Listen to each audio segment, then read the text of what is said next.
In 2006, MySpace was bigger than Google.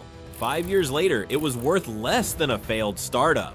Let that sink in. This wasn't a small website. This wasn't a startup experiment. This was the internet's first social empire. Over 100 million users, more traffic than Google, more influence than any platform on Earth. If you were online in the mid-2000s, you weren't using MySpace. You lived on it, and then it collapsed. Not because of bad luck, not because of technology, not because Facebook was smarter, but because MySpace believed it was untouchable, because it chose money over users, because it ignored warning signs, because it stopped evolving, while the internet moved on without it. This is not a nostalgia story. This is not a tech lesson. This is a warning, because what happened to MySpace can happen to any platform that thinks dominance is permanent. And by the end of this video, you'll realize something uncomfortable. MySpace didn't just lose to Facebook, it destroyed itself.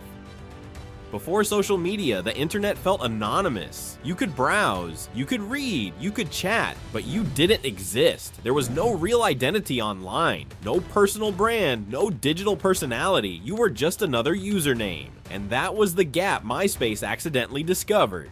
In 2003, MySpace launched with no grand vision, no master plan, no long-term strategy, just one powerful idea: let people be themselves online. Profiles weren't standardized, they weren't clean, they weren't controlled, they were personal. You could choose your own background, add music, customize layouts with HTML, decide how your page felt. For the first time, the internet wasn't cold, it was emotional. Teenagers didn't just use MySpace, they identified with it. Your profile said who you were. Your music defined your taste. Your top 8 defined your social status. MySpace wasn't optional. If you weren't on it, you didn't exist socially. And nothing spreads faster than teenage identity. Then something unexpected happened. Musicians flooded the platform. Before Spotify, before SoundCloud, before TikTok, MySpace became the world's biggest music discovery engine. Artists uploaded songs directly. Fans shared tracks instantly. Labels lost control. Some careers were born entirely on MySpace. It wasn't just a social network anymore. It was an ecosystem.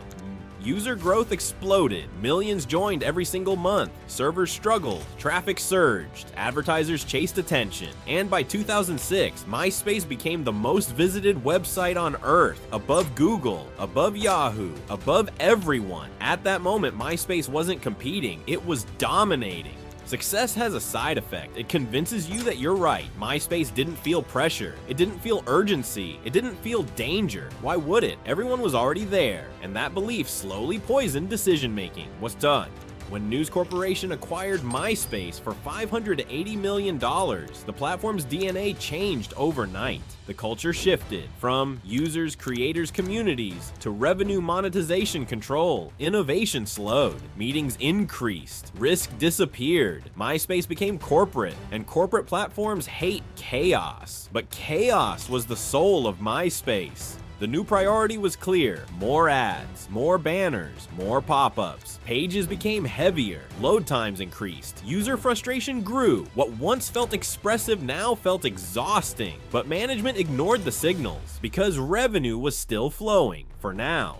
What once made MySpace special started driving users away. Profiles broke, layouts glitched, music autoplay attacked users, new users were confused, older users were tired. MySpace felt noisy, over-designed, uncontrolled. It stopped being fun. While MySpace focused on monetization, Facebook focused on behavior. No music, no chaos, no distractions, just speed, real identities, clean design. It didn't try to entertain, it tried to connect, and that difference changed everything. Inside MySpace, Facebook looked harmless. Executives believed simplicity was weakness, control was boring, clean design wouldn't scale, they didn't see a rival, they saw a toy, and by the time they noticed the migration, millions were already gone.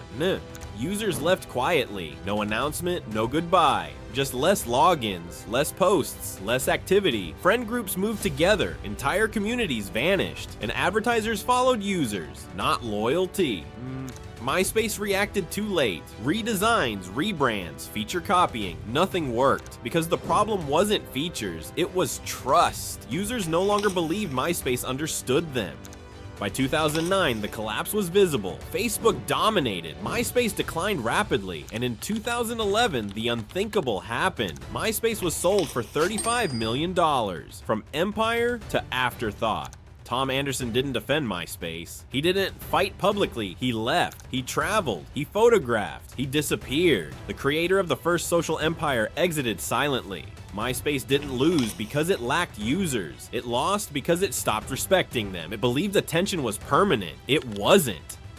Every platform watching this video should feel uncomfortable because MySpace proves one brutal truth. Relevance is rented, and the rent is paid in innovation. Stop paying, and you're evicted. MySpace had everything: the audience, the culture, the future, and it still collapsed. So the real question isn't, why did MySpace fail? The real question is, who's next?